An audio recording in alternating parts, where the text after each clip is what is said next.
আৰু জীৱ আমি হলো জীৱ আমাক লাগে আনন্দ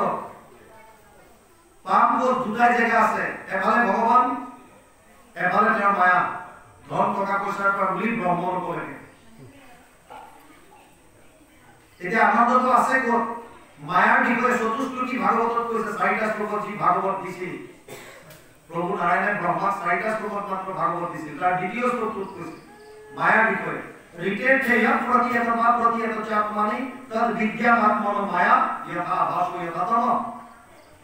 2:34 দ্বিতীয় স্কন্ধ নবম অধ্যায় 34 নম্বৰ শ্লোক ভাগৱত আৰু অনুবাদ কৰিছে গুৰুজনাই দ্বিতীয় স্কন্ধত অবস্তুক দেখাওয়ার বস্তু কাবরি এইকে মোহর মায়া জানা নিষ্ঠ করি না থাকিলু যেন দেখি চন্দ্রমা দুতয় থাকিলু রাহুক যেন কেহনে দেখ সেই মতে মায়া আর করে ঈশ্বরক আশার বিষয় কথা দেখা হয়েছিল তার মানে মায়া বস্তুটো আপনি আনন্দ নাপায় কারণ ইয়াত অবস্তুক বস্তু করে দেখুৱাইছে অবস্তুক বস্তু কৰে যদি দেখুৱায় তেতিয়াহলে আপনি আনন্দ কেনেকে পাব আমি জয়সালমেৰত আছিলো 95 পৰা 2001 লৈকে তেতিয়া 52 ডিগ্ৰী সেলসিয়াস হৈছিল গৰম দিনত আমি নিজে এবাৰ নোট কৰিছিলো 52 ডিগ্ৰী 42 ডিগ্ৰী হতে এবাৰ অসমৰ মানুহৰ হাহাকাৰ হৈছে আৰু ইয়াৰ হিউমিডিটি বেছি কাৰণে সহ্য কৰিব নোৱাৰে 52 ডিগ্ৰী হলে কি হ'ব ঠিক নাই তাত গোটেই বালি মৰুভূমি দূৰলৈ যদি এনেকে চাই দিয়া যায় বালি কিছু দূৰত যেতিয়া ৰ'দ পুৰা পৰি থাকে এনেকুৱা লাগে যেন পানী আছে ৰদ আছে আপুনি আগবাঢ়ি গৈ থাকিলে পানী কিন্তু আগবাঢ়ি গৈ থাকিব যিটো মৰিচিকা বুলি কয় বিলতিষ্টা বুলি কয় আলকটৰা দিয়ে ৰাস্তাবিলাকত কেতিয়াবা আপোনালোকে খুব ৰ'দ পৰিলে দূৰত তেনেকুৱা লাগে পানী নিচিনা এটা ভাৱ হয় আচলতে পানী নহয় মায়াটো তেনেকুৱা অবস্তু বস্তু কৰি দেখুৱায় যিটো আচলতে নাই এই বস্তুটো আমাক দেখুৱাই যে ইয়াত আছে এইটোৱে মায়াৰ খেল আৰু আমি তাতে মগ্ন হৈ আছো কিয় তাৰো লজিক আছে মই বুলি ক'লে ইয়াত দুটা বস্তু আছে এটা হৈছে শৰীৰটো পঞ্চভূতি 24 তত্ত্বৰ দ্বাৰা সৃষ্টি 5 মহাভূত কৃতি জল তেজ বায়ু আকাশ 5 তন্মাত্ৰা ৰূপ ৰস গন্ধ স্পৰ্শ আৰু শব্দ 5 জ্ঞানেন্দ্ৰিয় শ্ৰোত্ৰ নেত্ৰ জিহ্বা ঘ্ৰাণ আৰু চৰ্ম 5 কৰ্মেন্দ্ৰিয় গুহ্য লিংগ পদ বাণী আৰু কৰ মন বুদ্ধি অহংকাৰ আৰু মূল প্ৰকৃতি এই 24 তত্ত্বৰ দ্বাৰা শৰীৰটো গঠিত আৰু ইয়াত জীৱ আত্মা সোমাইছে আত্মা আছে গতিকে আমি দুটা তত্ত্ব ইয়াত আছে মন বুদ্ধি অহংকাৰ 24 তত্ত্বৰ ভিতৰৰ বস্তু তাৰ মানে মায়াৰ বস্তু মনটোৰ মূল হৈছে মায়া আৰু আত্মাৰ মূল হৈছে ভগৱান ভাৱে বংশ জীৱলোকে জীৱভূত সনাতন আত্মাই সেইকাৰণে ভগৱানৰ ওচৰলৈ যাব বিচাৰিছে ভগৱান কোন তৈত্ৰীয় উপনিষদত কৈছে ৰসু বৈষ্ণৱ এজন আনন্দ স্বৰূপ তাৰমানে যিটো আনন্দ আমাক লাগে সেই আনন্দটো হৈছে কৃষ্ণ কৃষি ভূ বাচক শব্দ নিবৃত্তি বাচক দ্বৈত পরম ব্রহ্ম কৃষ্ণ ইতি অভিধীয়তে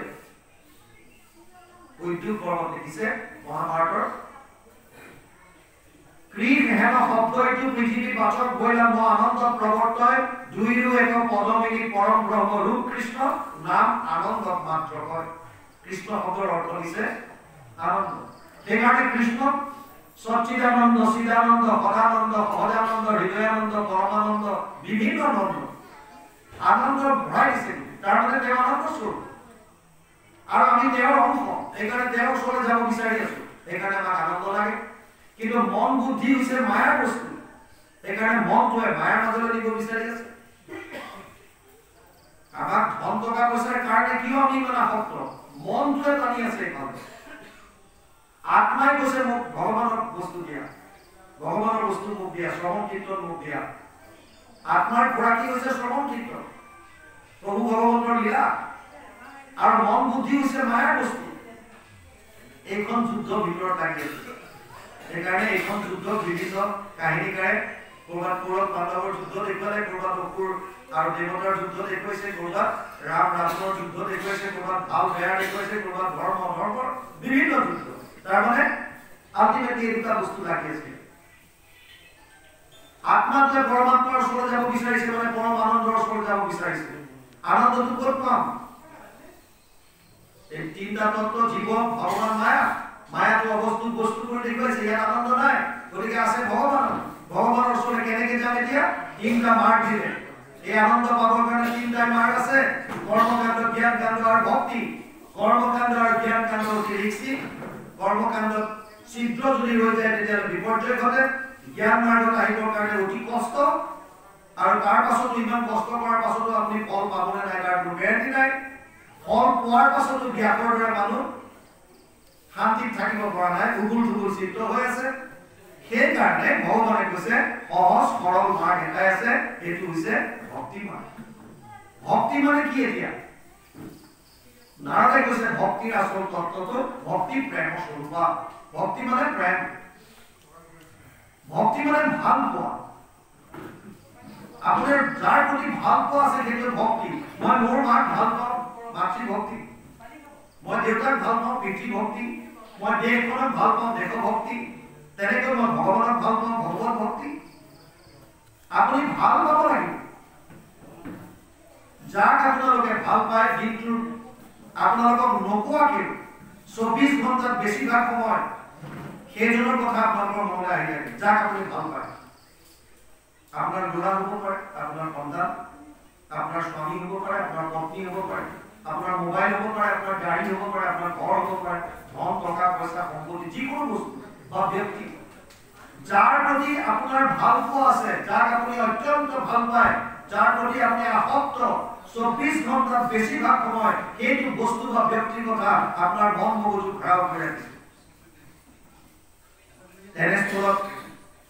এটা ডাঙৰ কথা হৈছে আপুনি ভাল কাক পায় আমি শৰীৰটোকে মই বুলি ভাবি ললো গতিকে শৰীৰৰ লগত সম্বন্ধিত শৰীৰটো সুখ দিব পৰা বস্তুবিলাককে তাৰ প্ৰতি আমি আসক্ত হৈ আছো সেইবিলাককে আমি ভাল পাই আছো যিদিনা আমি গম পাম যে মই শৰীৰটো নহয় এইটো অস্থায়ী ইয়াৰ কোনো কাম নাই কি যিমান দিন আছে আছে তাৰ পিছতে কৈছে কিন্তু মোৰটো গ'লে মইতো থাকিমেই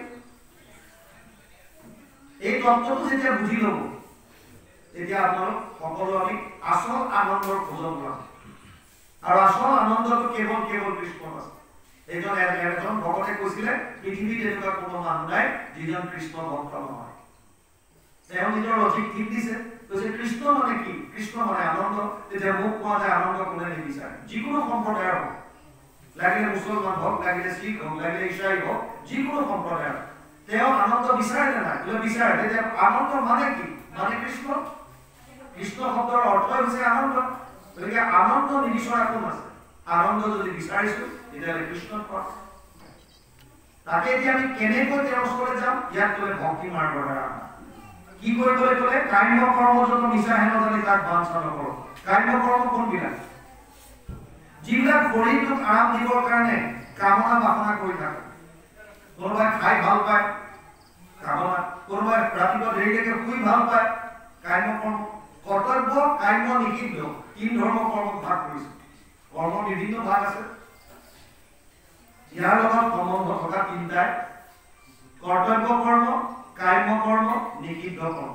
কৰ্তব্য কেইবিলাক যিবিলাক শাস্ত্ৰই আপোনাক কৰিবৰ কাৰণে দিছে আপুনি যদি এজন শিক্ষক আপুনি পাঠদান কৰাটো আপোনাৰ কৰ্তব্য আপুনি ঘৰলৈ আহিছে এজন পিতৃ সন্তানক দেখভাল কৰা সন্তানৰ লালন পালন কৰা আপোনাৰ কৰ্তব্য আপনি কাৰোবাৰ স্বামী আপোনাৰ পত্নীৰ প্ৰতি কৰ্তব্য আপনি এজন সমাজৰ নাগৰিক সমাজখনৰ প্ৰতি কৰিবলগীয়া আপোনাৰ কৰ্তব্য এইখিনি আপোনাৰ কৰ্তব্য কিন্তু কাম্য কোনবিলাক আপোনাৰ কৰ্তব্য কাম সন্মুখত কৰি আছে কিন্তু তাকে নকৰি আপুনি বেলেগ এটা কৰি আছে ল'ৰা ছোৱালীয়ে সোনকালে উঠি পঢ়িব লাগে কিন্তু ৰাতিপুৱা শুই পেলাই আৰাম পায় গতিকে সেইখন সময় উঠিব নিবিচাৰে এইটো কাম্য ঘন্টা ঘন্টা ধৰি মোবাইল চাই আছে এইটো কাম্য কোনোবা টিভি ওচৰতে বহি আছে এইটো কাম্য কৰ্তব্য কৰ্মক নেগলেক্ট কৰিবা হেয় জ্ঞান কৰিবা আঁতৰাই শৰীৰটোক আৰাম দিবৰ কাৰণে শৰীৰটোক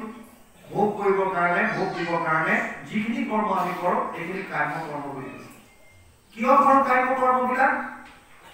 আমি ভাবো যে কাম্য কৰ্মবিলাকে আমাক সুখ দিছে আল্টিমেটলি ৰহস্য এটাই লক্ষ্য এটাই আনন্দ কাম্য কৰ্ম আপনি কিয় কৰে আপনি যে ৰাতিপুৱা দেৰিলৈকে শুলে কিয় আপনি সুখ পাইছে আপনি ভাবিছে মই এইটো আৰাম পাইছো মোৰ সুখ লাগিছে আনন্দ পাইছো এইটো আপোনাৰ কাৰণে কাম্য কোনোবাই কাপোৰ কানি পিন্ধি আনন্দ পাই বুলি ভাবি তেনেকুৱা কাম্য কৰ্ম কৰিছে কোনোবাই খোৱা বোৱাত বেছিকৈ ইণ্টাৰেষ্ট দিছে, সেইটো কাম্য কৰ্ম। আৰু এটা আছে নিষিদ্ধ, যিটো শাস্ত্ৰই মানা কৰিছে, সেইটো নকৰিব। ইয়াত এতিয়া প্ৰহ্লাদে কৈছে কাম্য কৰ্ম যত মিছা হেন জানি তাক বাঞ্ছা নকৰ। তেতিয়া কি কৰিব? ইয়াত কৈছে বিষ্ণুৰ চৰণ স্মৰণৰ পৰা পুৰুষৰ লাভ নাই, যিমান ভকতি হৰি সমৰক মনুষ্য জন্মে